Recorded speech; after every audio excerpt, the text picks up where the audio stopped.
сіз go past дейді да, ең соңында go past shop дейді да, одан кейін барып оң жақта сендер супермаркетті көресіңдер дейді.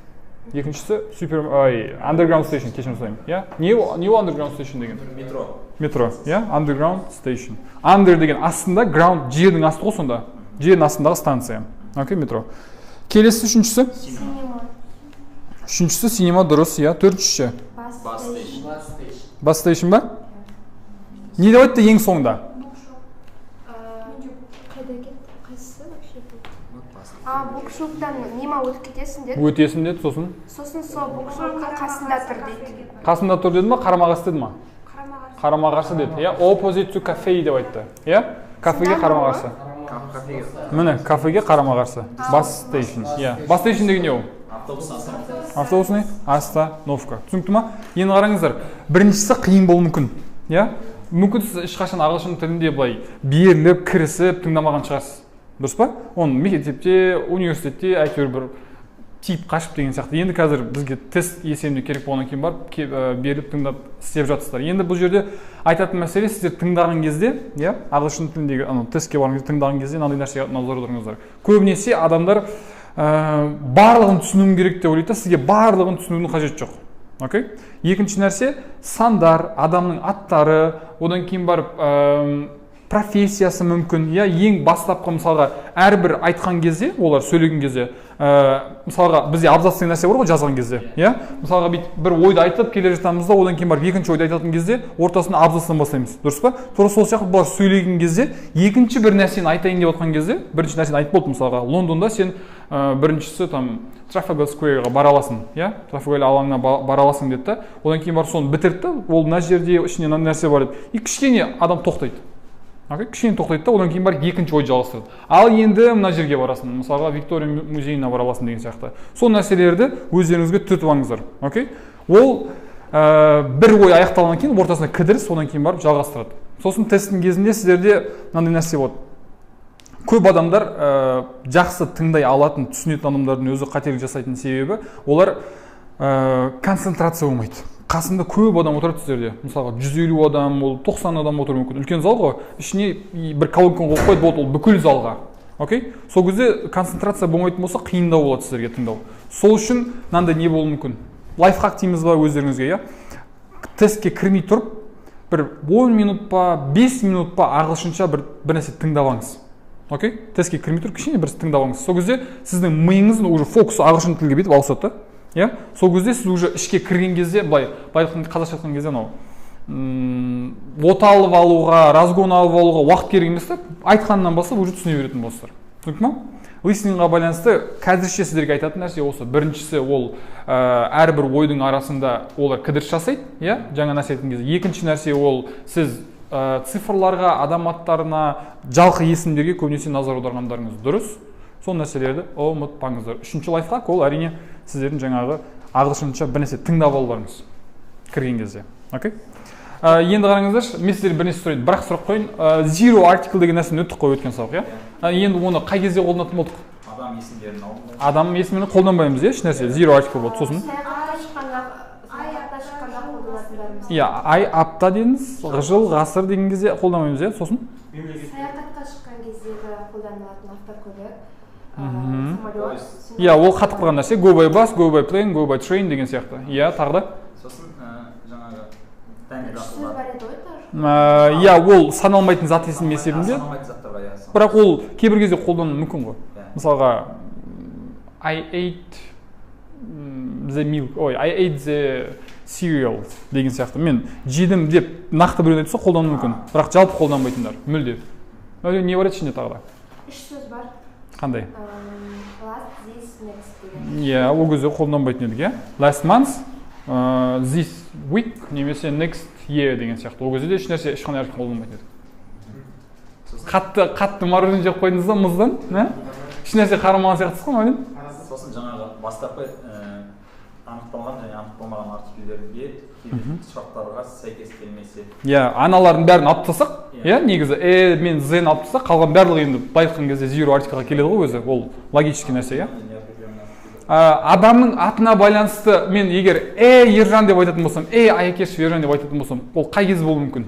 ержан Мәуленге қателескен сияқты ғой, иә? Какой-то Мәулен деп. Бірден какой-то ержан деп айтты ғой. Жақсы.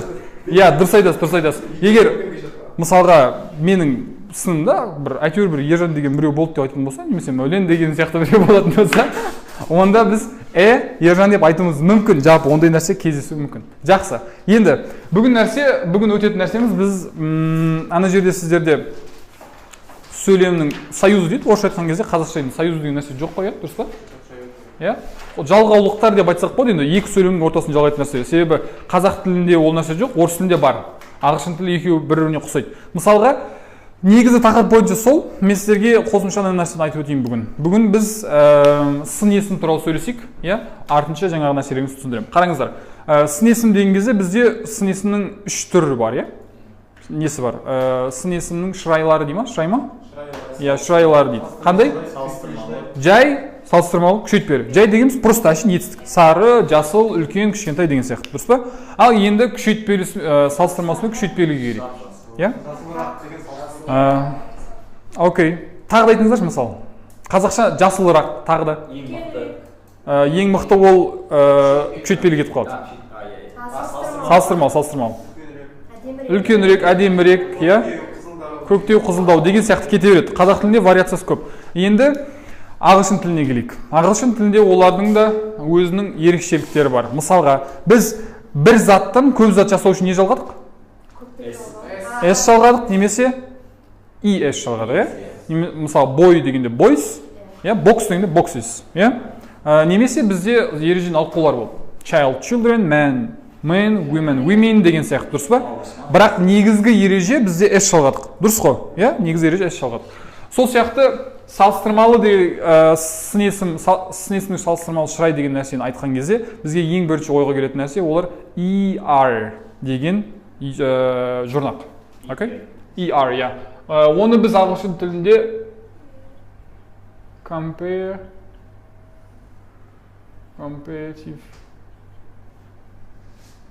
деп айтамыз. Яғни салыстырмалы, иә? Compare деген сөз өзі салыстыру деген сөзден шыққан. Ағылшын тілінде түбірі. Енді қараңыздар. Мысалдар алайық.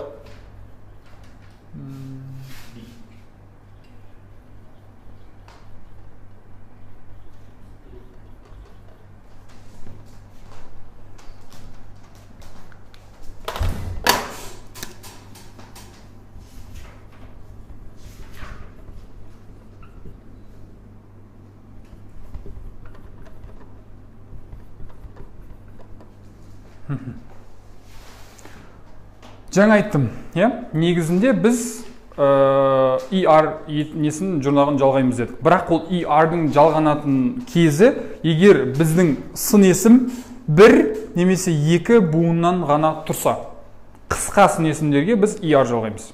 Окей? Мысалға, мына жерде не жазам? Bigger, иә? Мына жерде ше? Smaller. Окей, мына жерде? Дұрыс айтасыз, иә? Tastier, иә? Дәмдірек. Окей. Бұл біздің мынау бір немесе екі буын бар кезіміз. Окей? Мына қараңыздар. Мына жерде bigger деген кезде екі еселеніп кетіп отыр. Көріп тұрсыздар ма? Не үшін екі еселеніп отыр? Кім біледі? Мынау G-иміз, иә? Әшейін просто ER жалғауым керек еді, бірақ екі еселеніп кетіп отыр. Не үшін? Кім біледі? Себебі, мына жерде бір сын есіміміз, егер бір дауысты, дауысты ғой, иә? Бір дауыссызға бітетін болса, онда біз екі еселейміз соңында.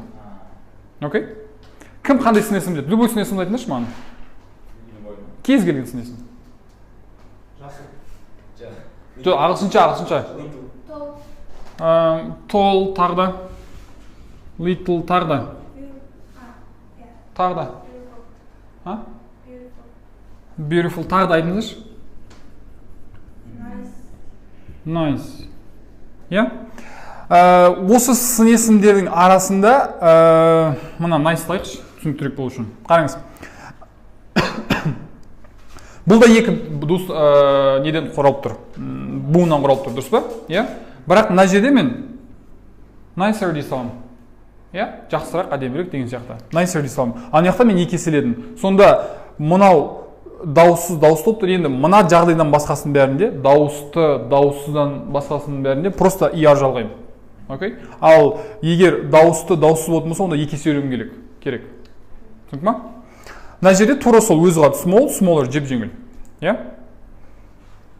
Бағана Серік жақсы айтты. Tasty, мына жерде Y-іміз бізде дауысты болып кетіп жатыр. Себебі дауыссыз дыбыстан кейін тұр. Иә? Сөйтемізді tastier, яғни дәмдірек деп айтамыз. Бірінші нәрсесі бітті. Біріншісі бізге білу керек нәрсе не болды сонымен? Иә, И. Бір немесе екі дауысты дыбыс болса, ER жалғанады. Иә, бір, екі дыбыс болса, ER жалғанады. Болды. Дауысты дыбыс болса емес, не болса? Буын болса. Бір немесе екі буын болса сөз. Мынау қалай аударылады сонда? Үлкенірек мынау ше? Кішірек мынау? Дәмдірек. Иә? Окей. Енді міне екі буыннан көп important. Иә? Ол неге қандай сөз ол? Аудармасы. VIP деген сөз кім біледі? VIP. Маңыздырақ. Иә, мына бәріміз білеміз ғой, VIP деген. Иә? Дұрыс па? Бұның несі Russian is very important person.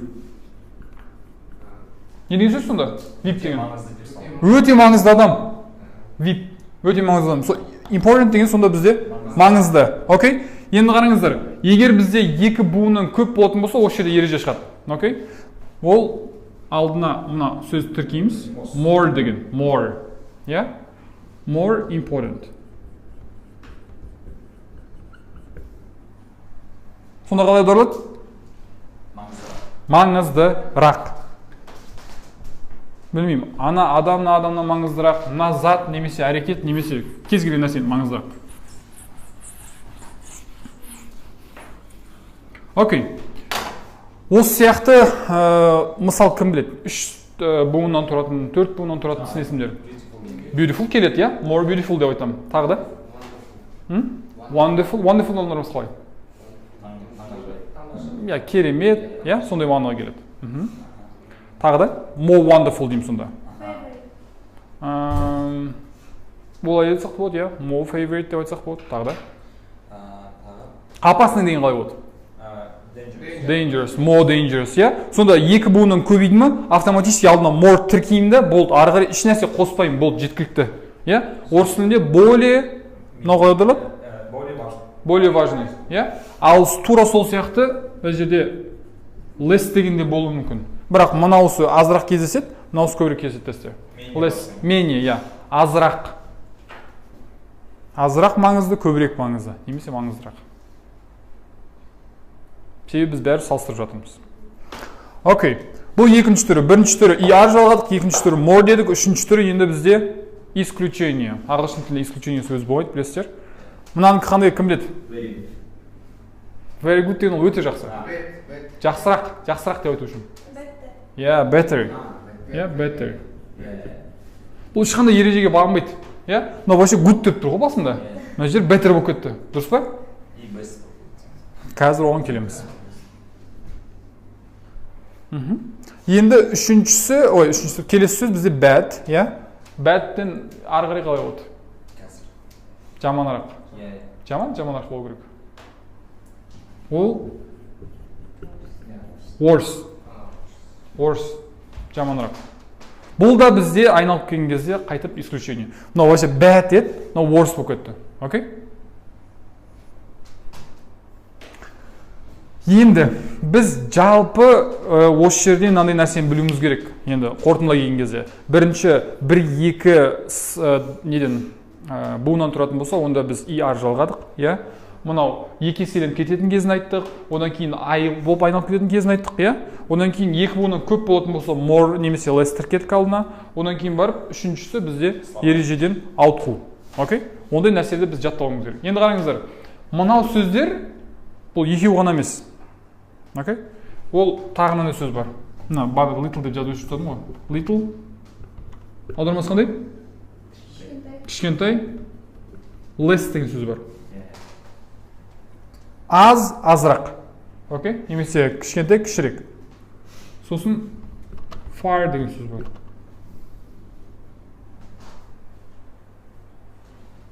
Бұл farther or further.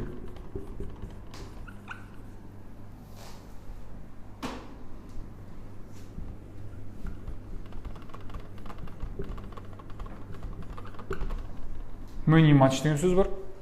Иә? Кім біледі many much деген не екенін? Аудармасы.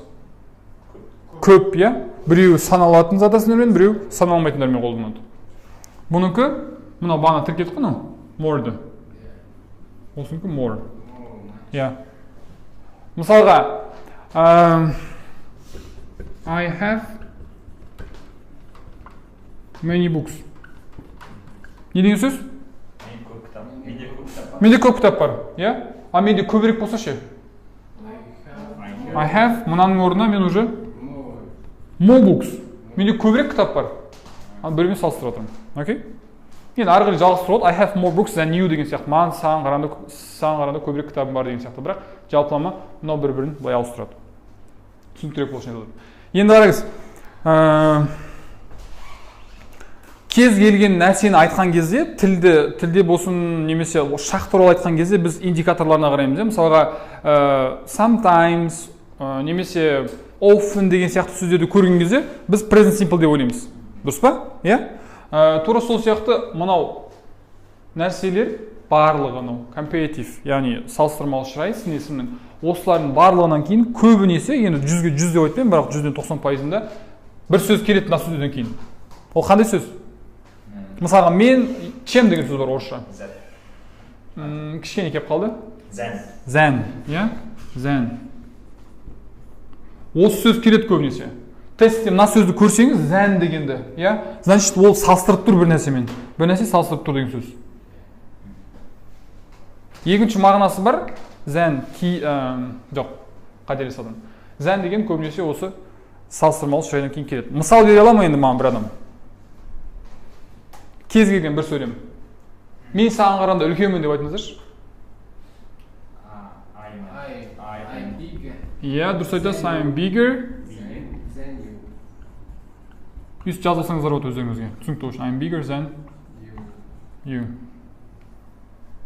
I am bigger than you. Мен саған қарағанда үлкенірекпін. Я больше, чем ты. Окей? Я здоровее, чем ты немесе.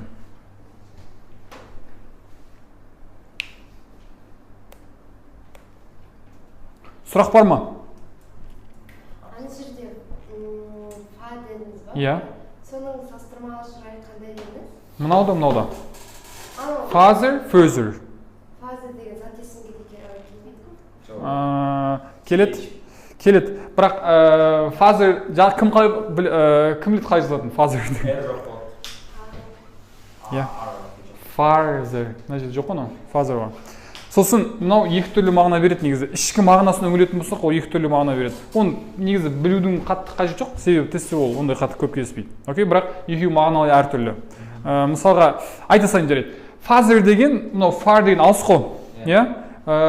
Бірінші, мынаусы father деген алысырақ. Дистанция бойынша алысырақ. Окей? Мысалға, Алматы Жамбылға қарағанда алысырақ. Мысалға біз Қызылордада тұрмыз да. Алматы Жамбылға қарағанда алысырақ. Себебі ар жағында тұр ол жол бойынша. Окей? Ал мынау екіншісі further деген ол ары қарай деген сөз. Дальше деген сөз. Дальше мысалға ары қарай кеттік деймін ғой. Дұрыс па? Мен айтамыз ғой осы қарапайым сөйлеу тілінде. Ары қарай кеттік деймін. Иә? Сол кезде мен жүріп кетіп бара жатқан жоқпын ғой. Дұрыс па? Сөйлеп тұрған кезде түсіндіріп кезде ары қарай кеттік деп айтамын мысалға. Сол мағынада, мидың мағынасында ары қарай деген мағынада мынау сөз қолданылады. Let's go further, for example. Ары қарай кеттік. Окей? Біреуі кәдімгідей қашықтық бойынша кетіп бара жатыр, біреуі мидың ішінде, ойлау процесіне байланысты деген сияқты. Жазып алдыңыздар ма? Барлығына көбінесе мына сөз келеді. Осы сөз қолданылады.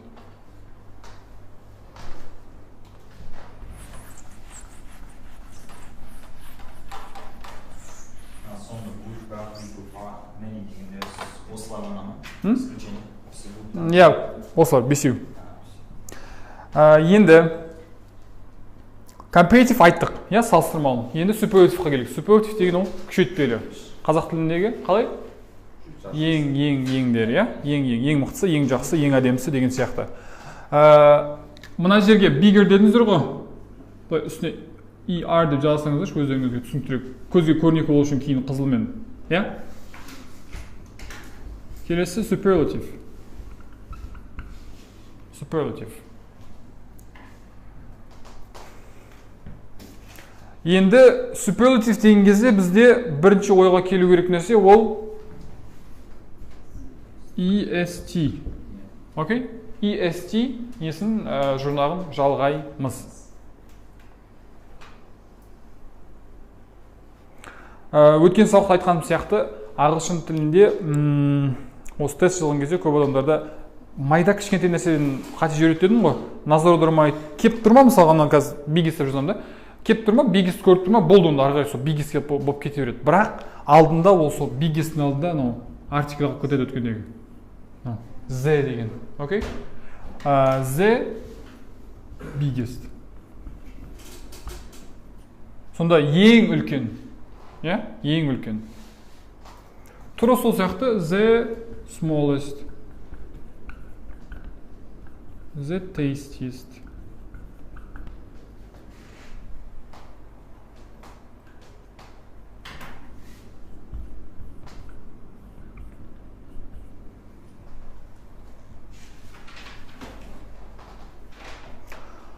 Мынау көбінесе иә. Мысалға өткен айттым ғой, Z деген ол белгілікті білдіреді дедім, иә? My, this деп айтқан кезде ол да белгілікті білдіреді. Сол ауыстырған кезде түсіп қалуы мүмкін. Мысалға, менің ең үлкен арманым, білмеймін енді, иә? Космонавт болу мысалға. Окей? My, the biggest деп айтам ба, my biggest деп айтам ба? My biggest dream, иә? My biggest dream. Сол кезде жаңа айтып отқаным сол. Кейбір кезде кетіп қалуы мүмкін. Бірақ жалпы ереже основасы негізі Z-мен жүреді. Окей? Осы Z-ні көрдіңіз ба тесттің ішінде? Значит, мына жерде сізде күшейтпелі шырай болу керек. Түсіндің ме? Z-ді көрсеңіз бағанағы ол демек бір нәрсемен салыстырып отыр. Z-ні көрдіңіз ба? Онда значит ол күшейтпелісін айтып жатыр деген сөз. Мына жерде more дедік. Иә? More дедік. Енді несінде күшейтпелісінде мынау қайтып сол Z қалады. Еш нәрсе кетіп отқан жоқ. Шақая the most емес, most деп айтылады. Most important. Most деген орысша сөз ол.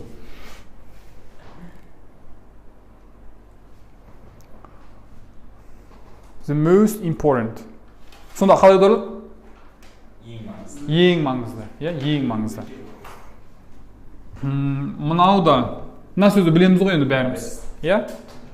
Тек қана best емес, қайтып сол. This-мен, иә? Best. The best. Бағанағы нәрсеге қайтып тағы да бір мысал есебінде, сіздер my best friend дейсіз. Дұрыс па? Менің ең жақын досым деп айтасыз. My the best friend деп ешкім айтпайды. Просто жаңағы ойларыңызда ассоциация болсын деп айтып отырмын. Түсіндің ма? My best friend. Жамандық ше? Worst деп айттық. Worst, yeah? Worst. The worst, ғой? Мынау бізде the least. Мынау бізде the farthest. Немесе furthest. Мынау бізде most.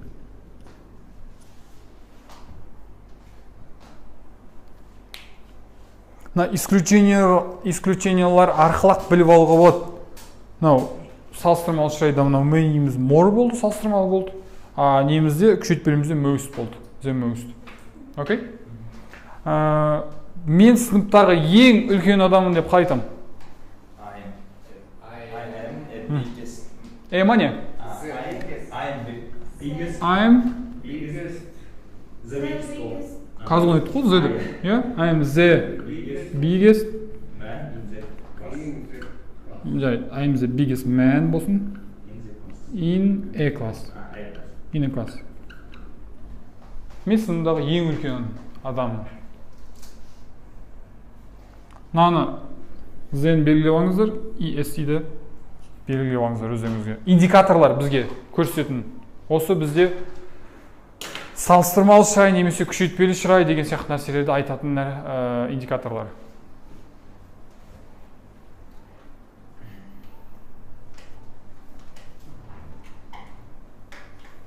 Сұрақ бар ма? Әлі, сұрақ жоқ па?